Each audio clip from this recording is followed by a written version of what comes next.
Saya rasa banyak sekali masyarakat Indonesia yang masih keliru dan masih nggak paham karena perdebatannya terlalu tinggi dan terlalu rumit segala macam. Tapi saya miris karena ketika pembahasan pada tahap ini adalah kita memperdebatkan judul, kita memperdebatkan kata-kata tersebut.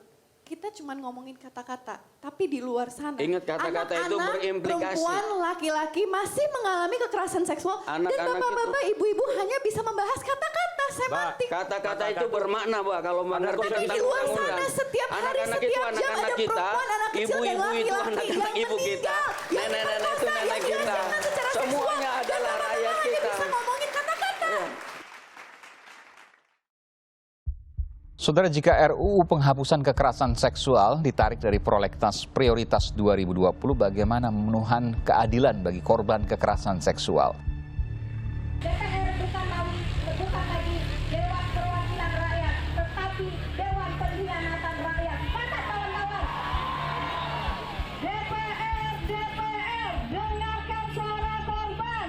Pelaku aborsi yang sekaligus menjadi korban perkosaan dijatuhi hukuman selama 6 bulan penjara dan pelatihan kerja selama 3 bulan. Kasus pemerkosaan anak di bawah umur diduga dilakukan oleh pejabat Pusat Pelayanan Terpadu Pemberdayaan Perempuan dan Anak. Banyak yang menganggap Baik Nuril justru menjadi korban pelecehan asusila, namun hukum berkata lain. Kasus pemerkosaan ini dialami oleh gadis berusia 14 tahun yang kini tengah hamil 8 bulan.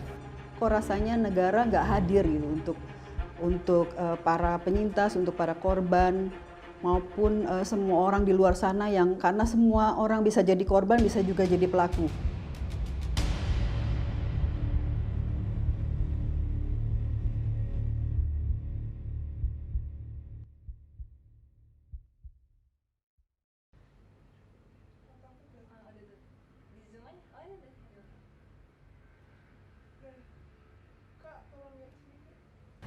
Aku Dita Caturani, aku berasal dari atau bergabung bersama sebuah kolektif namanya Purple Code Kolektif. Aktivitas sehari-hariku kalau terkait dengan aktivisme ya terlibat di gerakan perempuan, tetapi juga terlibat di gerakan HAM dan keadilan sosial lah secara umum gitu. RUU PKS yang aku tahu ini memang RUU yang disusun memang oleh kelompok masyarakat sipil ya, terutama aktivis-aktivis perempuan, dan sudah cukup lama gitu ya, dimotori juga oleh salah satunya Komnas Perempuan gitu. Kalau aku sendiri tentu saja mendukung. Kenapa aku mendukung? Ya karena kita butuh undang-undang atau aturan hukum yang memang melindungi perempuan dengan benar-benar melindungi gitu. Terkait dengan misalnya kasus-kasus kekerasan seksual itu hanya diatur secara pidana gitu ya, secara pidana di dalam KUHP kita. Tetapi itu pun masih sangat pertama fokusnya sangat pidana dan sangat sempit lah maknanya gitu kan ya. Pertama yang diakui sebagai kekerasan seksual itu kalau di KUHP kita itu cuman perkosaan dan kemudian kekerasan seksual berupa pelecehan seksual atau yang disebut kalau di dalam KUHP itu disebut dengan pencabulan gitu. Itu pun maknanya masih sangat sempit. Misalnya kalau kasus perkosaan itu disebutkan pemaksaan penetrasi gitu ya, penis ke dalam vagina yang dilakukan oleh laki-laki pada perempuan yang tidak menikah. Jadi makna perkosaannya pun sempit gitu loh. Padahal kan seringkali perkosaan bukan cuma pemaksaan penetrasi penis kepada ke dalam vagina gitu kan, bisa macam-macam, bisa anal, bisa oral, segala macam pemaksaan bentuknya gitu. Nah, di dalam rancangan undang-undang PKS ini lebih luas, diakui jenis kekerasannya aja nggak cuma 2 gitu, tapi ada 9 ya. Selain pelecehan seksual dan perkosaan, ada misalnya pemaksaan perkawinan, ada eksploitasi seksual, ada pemaksaan pelacuran, ada penyiksaan seksual dan yang lain-lain juga, pokoknya ada 9 gitu. Dan juga berfokus pada korban gitu, nggak cuma pidananya aja gitu. Jadi karena di situ ada pemulihan korbannya seperti apa, bahkan juga ada perlindungan saksi dan korban. Karena selama ini juga ya banyak korban kekerasan seksual itu nggak ngelapor karena persoalan-persoalan gitu, takut diancam, kemudian diteror oleh pelaku dan orang-orang suruhannya atau orang-orang yang yang mendukung atau membela pelaku misalnya seperti itu. Nah, RUU PKS itu ada, semua itu diatur. Jadi enggak cuma fokus di pidananya, tetapi komprehensif lah untuk melindungi korban, yang undang-undang yang berpihak pada korban ini. Selama ini kita absen, undang-undang kita tuh absen aturan hukum di Indonesia. Maka itu sangat urgent ini untuk segera disahkan. Kalau memang negara, kalau memang kita mau melindungi perempuan atau siapapun ya, korban kekerasan seksual, bisa jadi korbannya tidak hanya perempuan, maka RUU PKS ini adalah cara untuk memenuhi itu. Aksi puluhan mahasiswa yang tergabung dalam Kesatuan Aksi Mahasiswa Muslim Indonesia (KAMMI) dan Lembaga Dakwah Kampus Malang Raya melakukan aksi demo di depan gedung DPRD Kota Malang dengan membawa berbagai macam poster yang berisi berbagai macam tuntutan.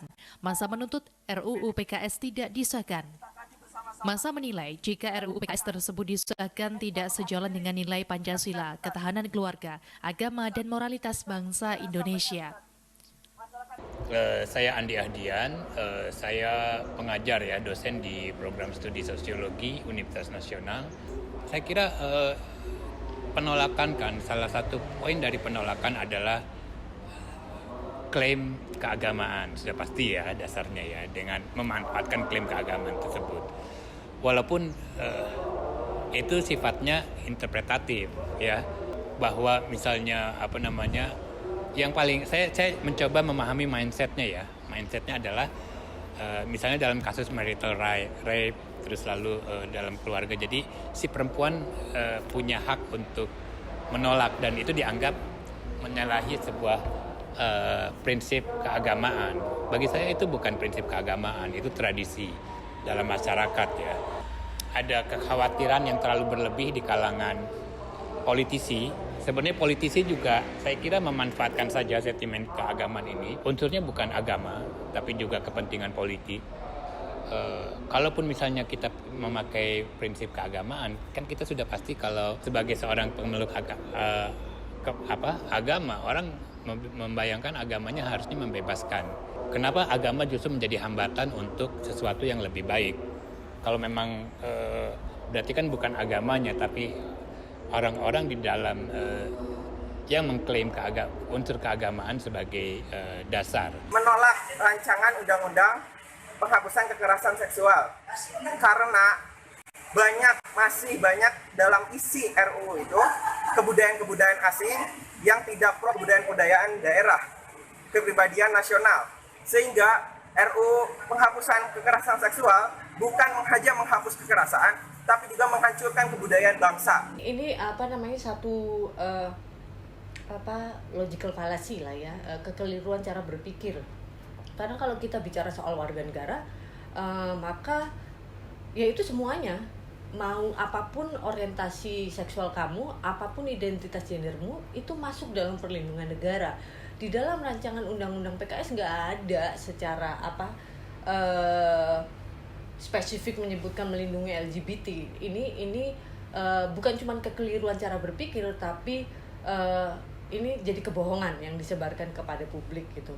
Tapi bahwa benar rancangan undang-undang ini melindungi semua orang tanpa terkecuali, itu iya. Soal zina dan pro zina, aku juga pikir itu logical fallacy, cara berpikir di mana letaknya ini pro zina gitu loh.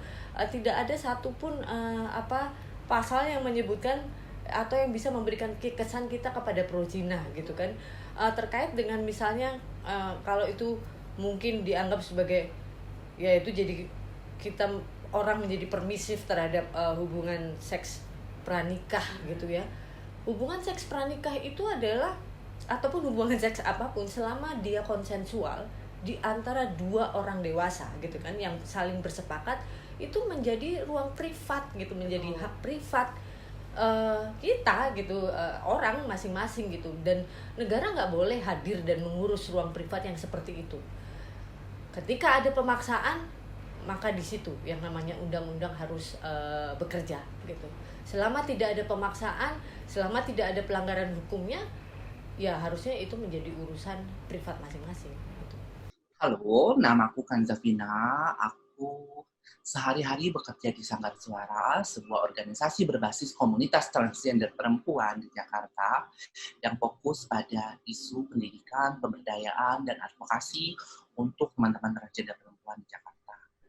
Aku pikir pertama adalah bagaimana teman-teman trans khususnya ya merasa bahwa pelecehan yang terjadi pada teman-teman itu tidak lagi bisa didiamkan. Karena memang selama ini kami merasa bahwa ketika ada pelecehan, kita berpikirnya ya ampun yang perempuan cis aja ketika mendapatkan untuk menuntut keadilan aja susah banget kayak gitu. Apalagi kita yang trans kayak gitu ya. Itu justru kasus kita justru nggak akan dianggap. Gitu. Lalu pelecehan-pelecehan yang dialami oleh teman-teman trans itu dianggap itu lelucon kayak gitu loh. Sehingga kalau ini sampai disahkan, yang mana RUU PKS ini melindungi semua orang ya, melindungi semua individu, semua kelompok di masyarakat Indonesia, itu memang akhirnya kita merasa bahwa ada payungnya gitu loh. Ketika kita berani mendorong teman-teman untuk melaporkan kasusnya, berani mengajak teman-teman untuk speak up tentang apa yang mereka hadapi terkait dengan pelecehan-pelecehan atau kekerasan-kekerasan yang mereka alami, itu bisa ada payung hukum yang diakomodir sehingga nggak ada lagi tuh teman-teman yang merasa ketakutan ketika mereka berhadapan dengan penegak hukum gitu ya. Kalau menurut saya sendiri secara pribadi saya pernah mengalami baik fisik ataupun mungkin psikis gitu ya. Maksudnya ada kata-kata yang kemudian kan nggak tahu ya, mungkin bahkan juga fisik. Tapi yang paling menyedihkan sebetulnya adalah orang yang tidak sadar bahwa dia menjadi korban gitu. Jadi kadang-kadang karena hal-hal yang sudah terlalu biasa itu kemudian dianggap sebagai bahwa ini bukan hal yang bukan hal yang penting gitu ya untuk dibahas. Jadi kadang-kadang itu kemudian jadi hal yang sehari-hari gitu. Itu ya kalau ngelihat dari posisi saya, kadang-kadang saya melihat ada beberapa mahasiswa juga yang mungkin mengalami itu, apakah dilakukan oleh dosennya atau mungkin teman laki-lakinya gitu ya, tapi secara tidak sadar. Dan itu yang sebetulnya kenapa ini juga perlu disahkan, karena orang harus aware, orang harus sadar bahwa hal ini adalah kekerasan seksual gitu. Dan itu juga mungkin bukan hanya perempuan seperti yang tadi saya bilang ya, bukan hanya gender, tapi juga mungkin ada LGBTQ itu pasti jadi korban gitu ya, karena mereka kan teralienasi gitu, kemudian mereka dianggap sebagai dianggap atau tidak dianggap gitu sebagai bagian dari masyarakat. Banyak sekali orang di sekitarku yang mengalami. Kalau 1 di antara 3 perempuan itu pasti kita semua tahu gitu ya. Dan kebetulan juga salah satu aktivismeku membawa pada kerja-kerja pendampingan terhadap korban itu, dan itu horrific lah, sesuatu yang mengerikan. Bagaimana yang namanya perkosaan itu bisa menghancurkan kehidupan nggak cuma seseorang, tapi seluruh keluarganya bisa ikut hancur gitu ya.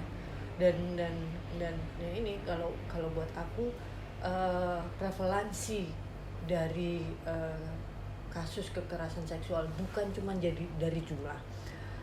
Aku tidak sepakat bahwa kasus kekerasan seksual itu hanya dilihat dari angka saja gitu ya. Bahkan 1 aja kasus perkosaan itu udah terlalu banyak gitu ya. Kita harus melihatnya dari dampak seumur hidup yang ditimbulkan kepada terhadap korban dan bahkan seluruh keluarganya atau orang-orang terdekatnya. Itu harus dihitung, harus menjadi pertimbangan buat kita untuk segera menyelesaikan kasus perkosaan, kasus kekerasan seksual, semuanya ya, semua jenisnya, itu dan harus ada benar-benar upaya untuk melindungi korban.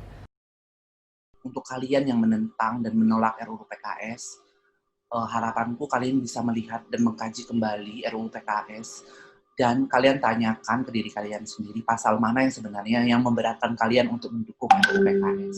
Sejujurnya RUU PKS itu melindungi semua orang, termasuk kamu, aku, keluargamu, keluargaku, orang-orang yang di luar sana, kita semua akan dilindungi dengan RUU PKS. Kalau ketakutanmu RUU PKS adalah melindungi kelompok LGBT, kamu salah besar.